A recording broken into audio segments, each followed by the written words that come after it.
everyone. Thank you for joining us for the third quarter of the Feldmeyer Forecast. You're joined this week with Alyssa and Derek to go over a few notes of what we've seen last quarter and what's coming up the rest of this year. Couple of things that we're going to go over today, taking a look at just a quick second quarter news recap of all the things that happened just over the last 90 days, taking a look at interest rates and inflation and what we're seeing in terms of changes there, because there's been definitely some movement and discussion on that front. Then taking a look at equity returns versus earnings growth and a little bit of a discussion about how things are shifting within the stock market, specifically even in the AI trade, and some things that we're keeping track of on your behalf. Last but certainly not least, taking a look at IPOs. We saw one already this year with SpaceX, and there's a few more really big ones coming likely before the end of the year. So just being sure that everybody's comfortable with what that means and some historical data in terms of what big IPOs typically look like in a portfolio. So taking a look at a quick second quarter news recap on things. Beginning of the second quarter, we saw the Artemis 2 launch for the first crew to go on a lunar mission since 72, which was pretty fun to see. Shortly thereafter, we saw March CPI data, which would be your inflation data, that came in right about 3.3%, driven mostly by the energy costs and the issues with the conflict with Iran. Typically, as a reminder, we like to see 2.5% tops. So 3.3 was a big jump. Fun news, Michael biopic about Michael Jackson came out in April and became the second highest grossing music film ever. We saw the longest US government shutdown in history end after 76 days. The UAE exited OPEC after 6 decades. Shortly thereafter, in May, we saw April inflation numbers come out at 4.2%, the highest in the last 3 years. SpaceX files for the largest IPO in history. There was an outbreak of Ebola declared in the Congo. We saw on the horse racing circuit an American Thoroughbred Golden Tempo win the Kentucky Derby and also then won at Belmont. We reached a framework for a 60-day ceasefire with Iran about the second week of June, right about the same time the FIFA World Cup opens in the US, Canada, and Mexico, which has been fun over the last month or so. We also saw Anthropic file for IPO perspectives, which is basically an indication that they're going to be going public. Anthropic is the company that owns Claude AI. We also saw similar movement from OpenAI, which owns ChatGPT. The new Fed Chair Kevin Warsh held rates steady and removed forward guidance from Fed communications. So we'll be talking about that here in just a few minutes. On the Broadway News Awards, we saw Death of a Salesman win 6 Tony Awards.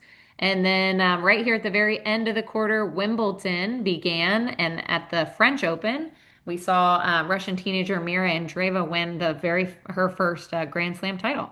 So quite a bit in terms of economic outlook, some sports stuff that's been really fun over the last quarter that we don't get to see every year, and all sorts of geopolitical discussions in between. All right, if we move into the market, we did kind of talk about inflation during that recap there. And May also came in at 4.2, which is close to being in line with April. When we look at inflation, we had a peak back in June of 2022, which was kind of post-stimulus excess cash into the economy. And then we were on a good downward trend. We saw the cost of shelter, that dark blue line, start to decrease, as well as a few other areas, including core goods. There's a very small orange line at the bottom there in May of 2026. But the biggest thing that has spiked the inflation has been the green bar, which is energy there on the right. So we saw the energy cost with the Strait of Hormuz being closed down skyrocket to over $100 a barrel. And what we had hoped is with the potential ceasefire that we will see the strait reopen. So time will tell to see where that goes. It is currently back to a current conflict. So we'll see where that goes. Dining, recreation, and other services also had a slight uptick there in the blue bar as well. So that can be cost of food, which could also be related to the closing of the Strait of Hormuz with the um, fertilizer and everything there for growing crops and produce. Another thing that we look at with how does the cost of energy impact inflation, and then what does that mean for interest rates? With inflation going higher, it is less likely that we will see a cut this year in the Federal Reserve interest rates. That was kind of the consensus on Wall Street as we started the year, and inflation was under control, and employment or unemployment was under control as well. We were hoping to see a reduction in interest rates. And now, with inflation going higher, it gives less reason for the new Fed Chairman Kevin Warsh to cut interest rates. So now the consensus on Wall Street is that there will likely be one raise actually at the end of this year, sometime in the fourth quarter, and then maybe one potential raise again sometime March of next year in 2027. So those will be things that we keep an eye on. Again, a big piece of inflation right now being energy, but if energy goes down, that can also bring the numbers down just as hopefully as quick as they went up. We talked about this, I believe, end of 2025, but just taking a look at the concentration of the S&P 500, an interesting movement over the last quarter was we saw Eli Lilly, which is a biotechnology company, and Micron take over as two spots in the top 10 biggest companies in the S&P 500, pushing out JP Morgan and Berkshire Hathaway, which means that now the top 10 biggest companies in the United States and in the S&P 500 are entirely tech. Eli Lilly, although they do fall into the healthcare sector as well, is also very tech forward in terms of biotechnology and innovation. Um, so this change happened over the course of the last month or two. Thankfully, for anybody in the stock model, Eli Lilly and Micron are both in there, which is nice. But taking a look at our concentration risk, it's still almost 40% of the entire market is these top 10 companies, and still seeing an even bigger reliance on technology going forward. So then if we look at just the Magnificent Seven that has had incredible performance since 2023, we do want to take a look at where are they going? How have their earnings been? So if you look at the bottom left side, we see the green chart is the Magnificent Seven earnings. And in 2025, their earnings increased by 22% compared to the S&P 493 of only 10%. So that was more than double. And then the expectation for the 2026 fiscal year is that earnings will also go up again this year by about 38%, which isn't quite double, but pretty darn close to the S&P 493. So we are seeing positive results there from the earnings growth. And then if we look at the S&P 500 on the left side, we see performance. The green bar chart is the S&P 500, so that's the average. And in 2023 and 2024, we saw outperformance of all seven in 23, only six in 2024. But if we look so far year to date, there is only one company that is positively outperforming, and that is Alphabet or Google's parent company.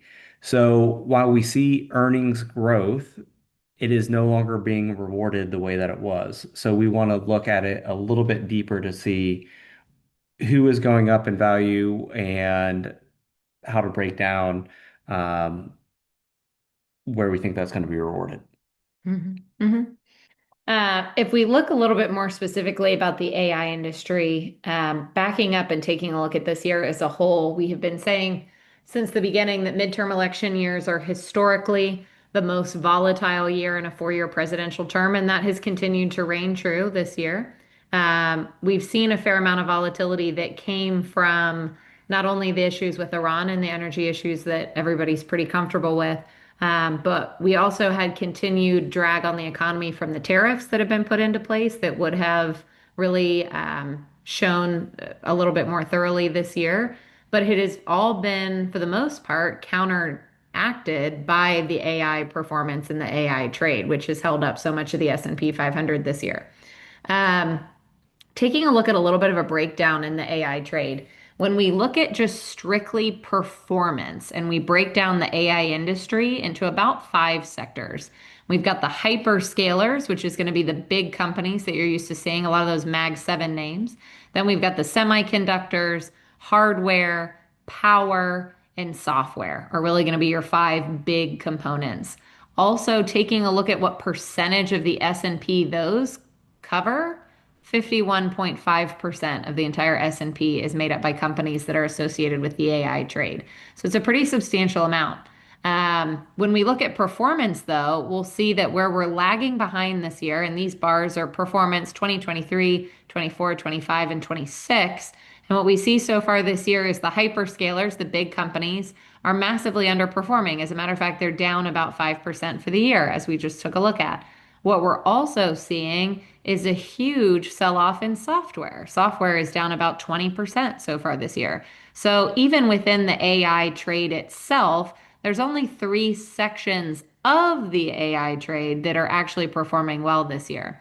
Ironically, when we go over here and take a look at growth, we're actually seeing the same thing we saw with the Magnificent Seven, that we're seeing substantial positivity in terms of earnings growth so far this year. Even in software, earnings growth of a positive 19%, yet their share prices on average are down 20.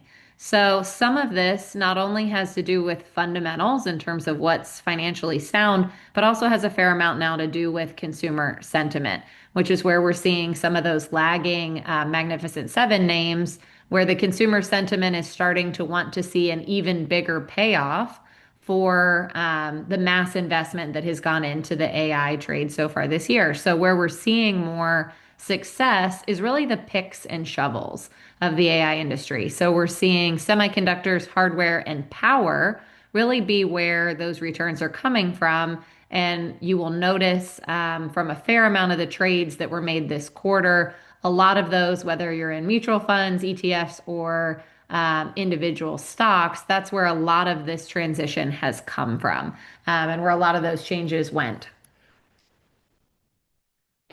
So one other thing we want to talk about as we wrap up here is SpaceX was one of the largest or the largest IPO that happened about a month and a half ago, and it created a lot of buzz. And with additional companies like Anthropic, OpenAI lining up to also go public, we figured it'd be a good time to take a look at what IPOs are, how you can get in, and then what the potential performance is and what some of the risks are. So the average, or I guess we'll start with the rules of the IPO. So if you get allocated shares to be able to buy at the IPO price, so SpaceX IPO'd at $135 a share, and through Fidelity, they were one of the people who had shares available to them to sell to the retail public. And when companies IPO, it is only about 30% that traditionally is set aside for retail investors. Meaning the majority of the shares that are being issued are already spoken for. Correct. Yeah. So even if you want to buy shares at the IPO price, it's not always promised or guaranteed, or maybe you can buy less than what you even intended if you could get any at all. With that, it does come with some caveats that first, it's different for every stock, but for SpaceX, it had a 15-day trading hold period on it, which means you could buy it at the IPO price of $135 a share, but you could not sell it for 15 trading days or potentially 3 weeks. So when it peaked, or over 200 some dollars a share, you still had to hang on to it. Now, if you buy it in the secondary market, you can't get whatever the guaranteed price is. You're just buying market rates. But that's where we start to see a lot of the volatility. And if we look at the 8 of the 10 largest IPOs since 2006, the average rate of return at the 1 year mark after the IPO is negative 24.7%. Now, there is two out of the 10 companies that had a positive return in the 1 year IPO rate, but eight of the 10 had a negative rate of return.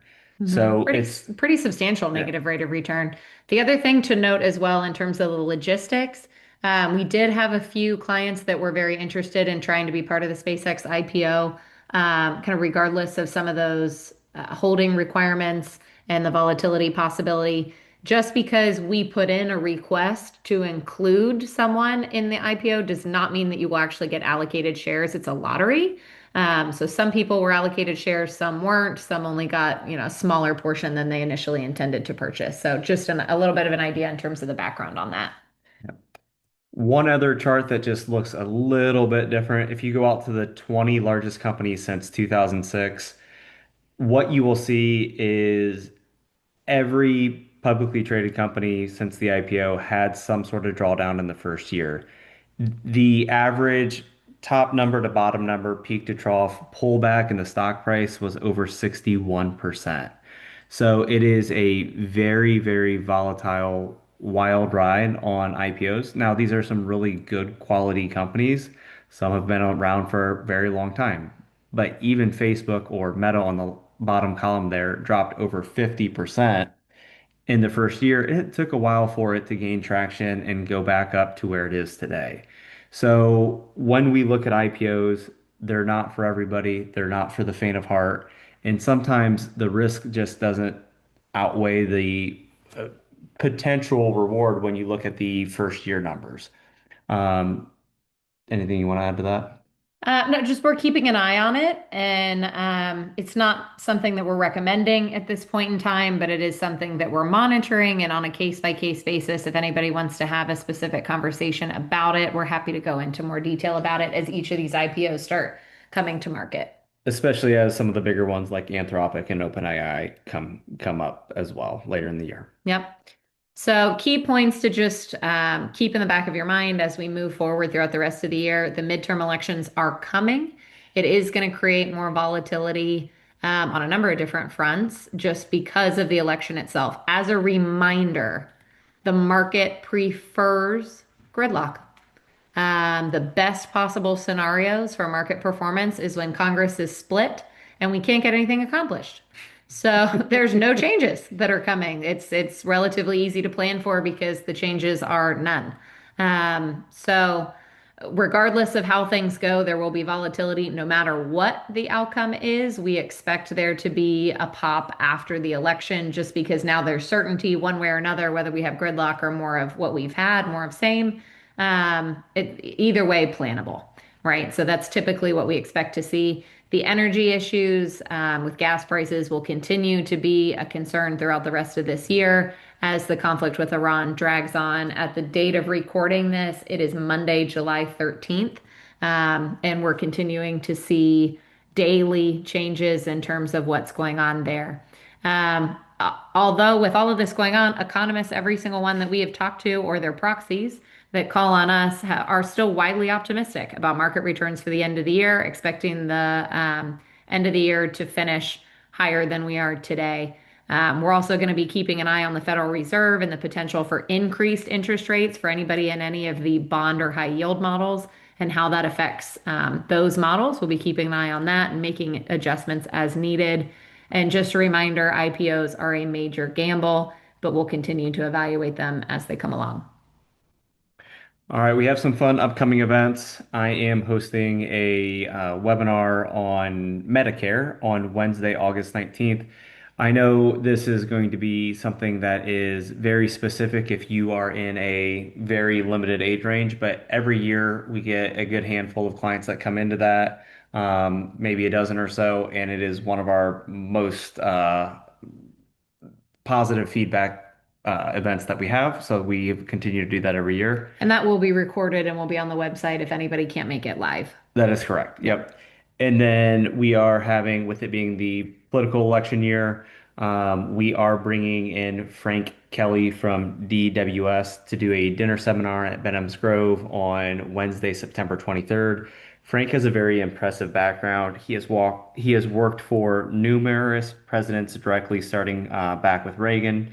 He has been an executive on Wall Street for over 30 plus years, and then he is the founder and managing partner of a political risk advisory firm based in Washington, D.C. So if he knows what's going on with politics and how that affects the economy and therefore the investment market, he's the right guy that we want to be talking to. So I look forward to being able to hear from him directly. And I believe that his discussion is also going to be recorded for anybody that's not local, and we'll be sending that out after the event as well.